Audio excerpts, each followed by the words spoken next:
Living in South Africa, I can't help but feel every home kind of does need one of these.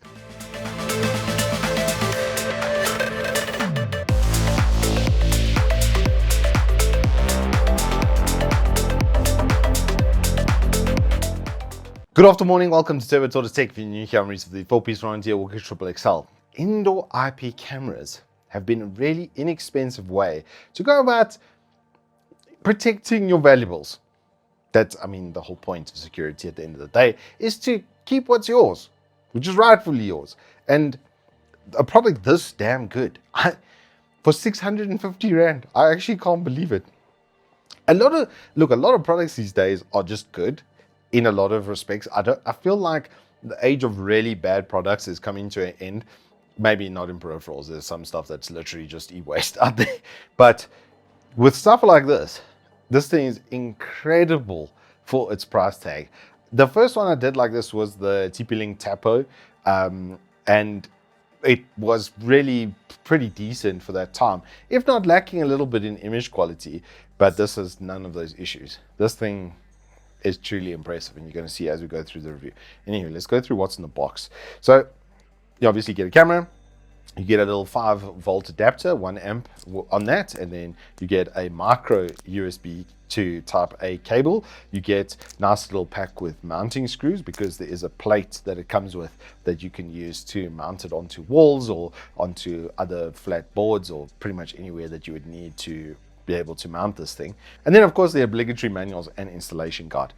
The camera itself, as it's saying, is a pan and tilt with a 360. It can literally go, I've tested around from one end to the other.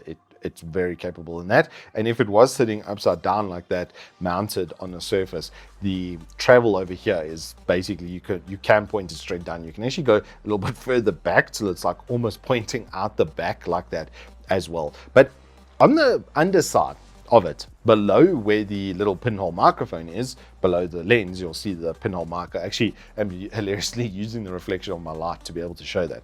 But underneath that, there's a little micro SD card slot and then a reset switch. So if it does give any problems, or you have a network issue or a change of Wi-Fi, anything of that sort, you're going to be able to reset it up pretty easily by just holding in that button. The base of this is where all of the weight really is. That's kind of expected, because all the Wi-Fi and the Bluetooth and interconnecting bits that are in there are going to be housed at the bottom, and that's an indication for installation and how to use it. You just scan the QR code and you get their DMSS app, and then connecting on Bluetooth to the device, you then tell it your Wi-Fi network is, what the password is.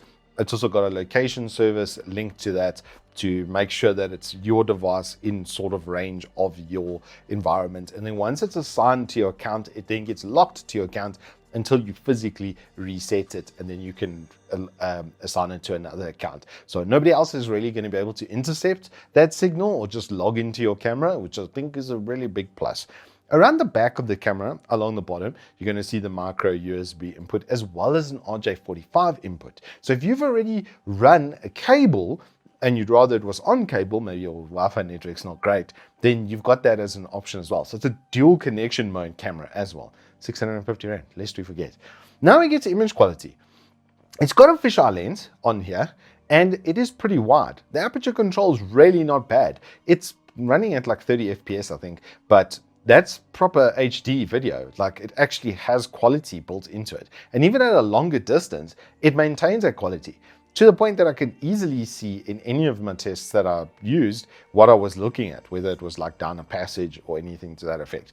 I would say your limited range for this is going to probably be about, if I think about the size of this room and the passage that I was filming down there, that's probably about 8-ish meters is what its viewing, like high quality viewing space is going to be. The test you saw as well was just of me here, as you know, in the studio with the nice lights and stuff on. But even when I had it off and I just had the overhead light, the aperture control is good enough that I could see myself clearly in the other videos and tests that I did. And so I think based on what you've seen, you're going to agree with me.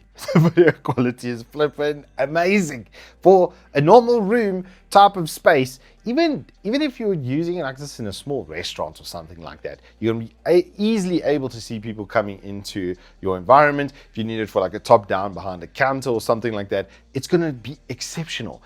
And lest we forget, this is the price of what you would pay for just like a camera without a DVR system, etc. built into it.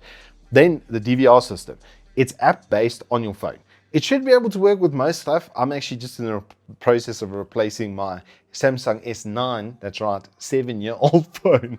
And it still worked. App will still work flawlessly. Software updates, I think, ended for me about a year ago. So yeah, even with a bit of older Android software and stuff, it should be compatible with just about everything from the app's perspective. It's got all of the feature sets that you generally want to see, but some of the nicer ones is the app detection. It's got like a motion detection, and it takes a screenshot of what it detected or who it detected, because there's an option for that built into it. All of the video I showed you as well is in the gallery, and I just saved it. I recorded from the device directly to my phone and saved it on my phone, because there's no SD card in it. It can't really save to itself, but it can save snapshots and stuff to your device, whichever device it's linked and connected to. It will be able to do that, absolutely no problems. It's also got a built-in microphone and speaker, which I don't really have a test for you of, but I've been sitting on it. What's up? How's it going?